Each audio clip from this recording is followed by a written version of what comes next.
আসসালামু আলাইকুম বিসমিল্লাহির রহমানির রহিম সবাইকে স্বাগতম আমার চ্যানেলে। শুভ সকাল। এখন বাজে ঘড়িতে প্রায় 9:45। মাকেও ডাক দিলাম আর ঘুমি থেকে উঠেছে অনেকক্ষণ। দরজা খুলিয়ে দেখি বড় ভাবি ইমা ওরা চলে এসেছে ঢাকা থেকে।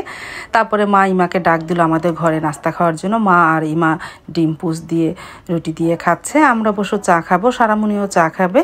তারপরে যে সারামণি ডিম পোচ খেতে মন ছিল, সারামণি আজকে একটা ডিম পোচ খেয়ে নিল। তারপরে চা বানানো হচ্ছে, চা দিব সবাইকে, সবাই চা নাস্তা খাবে। আর ইমা একটু শাহি সেমাই খাচ্ছে, ফ্রিজে ছিল সেদিন বানিয়েছিলাম, একটু গরম করে দিয়েছি। তারপরে যে চা নিয়ে বসলাম সাইদুলের বাবার আমি, আর এদিকে ইমাকে মাকে সবাইকে চা দিলাম, সবাই চা খেয়ে নিল সকালের নাস্তা।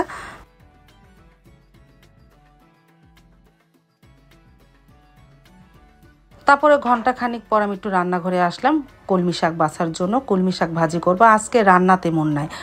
কলমি শাক ভাজি, রুই মাছ নামিয়ে রেখেছি ভাজবো, আর গিমা শাকের বড়া ভাজবো, ঘন ডাল রান্না করব, ভাত। এই দুপুরের মেনু। সাইদুল বাবা বলতেছে আজকে তরকারি রান্নার দরকার নেই, মাছ ভেজে দাও, সবাই ভাজা মাছই খাবো। তারপরে এই যে ডাল ডাল না সরি, এই যে মাছটা ভিজিয়ে রেখেছি, এখন পানিটা ঝরিয়ে একটু লবণ মেখে রেখে দিই, তারপরে খাওয়ার আগে ভাজবো নে।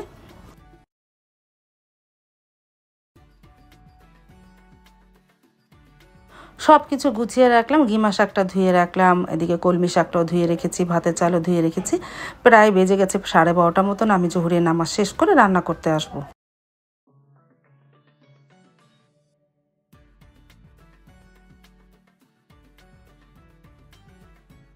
তারপরে 1টা বাজে রান্নাঘরে চলে আসলাম, ভাত বসিয়ে দিলাম আর কলমি শাকটা বসিয়ে দিয়েছি।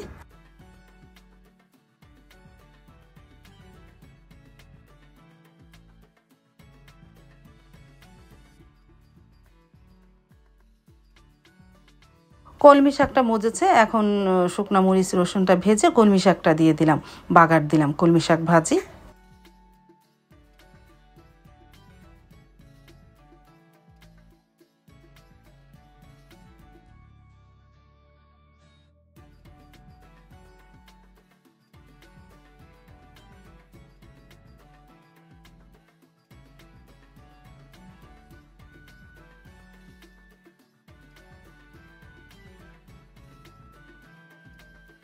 আর এদিকে ভাতটাও প্রায় হয়ে এসেছে, ঠিকা দিব। আর এদিকে ডালটাও মেখে ঝুঁকে বসাবো। আমি ডাল তো ঘন করে রান্না করে সেখানে পেঁয়াজ, কাঁচামরিচ, লবণ আর তেল দিই, আর টমেটো দিয়েছি, পরে আম দিব। আমি এখানে কোনো আদা রসুন হলুদ গুঁড়া মরিচ গুঁড়া কিছু দিব না। এভাবে ডাল রান্না করলে, ঘন ডাল রান্না করলে মুসুরি ডালের একটা ঘ্রাণ আসে, খেতেও ভালো লাগে।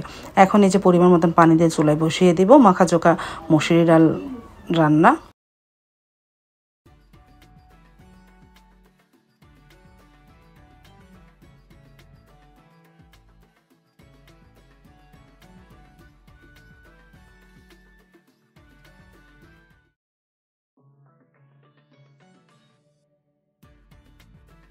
তারপরে এই যে কলমি শাক বাগার দেওয়া হয়েছে, কলমি শাক ভাজি, ঘন ডালও হয়ে গেছে। আর এই যে গিমা শাকের বড়া বানাবো, সব কিছু দিয়ে নিয়েছি। এর মধ্যে একটু চালের গুঁড়ি, বেসন আর পেঁয়াজ, কাঁচামরিচ, হলুদ গুঁড়া, মরিচ গুঁড়া, ধনিয়া গুঁড়া, আদা রসুন সব দিয়েছি। এখন আস্তে আস্তে ভেজে নিলাম। তারপরে কলমি শাকের বড়া ভাজা হয়ে যাওয়ার পর রুই মাছটাও ভেজে নিতেছি। দুপুরে খাবার খেতে বসে পড়বো সবাই। তারপরে যে দুপুরে খাবার খেতেও বসে পড়লাম সাইদুলের বাবা, মা, আমি।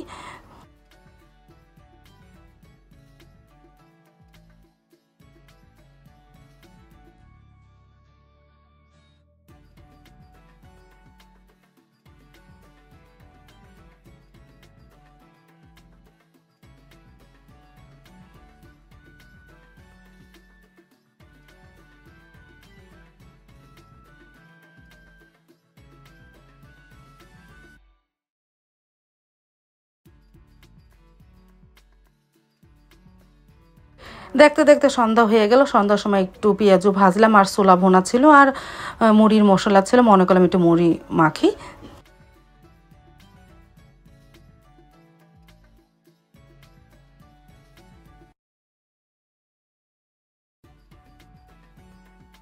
মুড়ি তো মাখা হলো, এখন আমরা সবাই খেয়ে নিই। ভাবি ইমাকে ডাক দিলাম।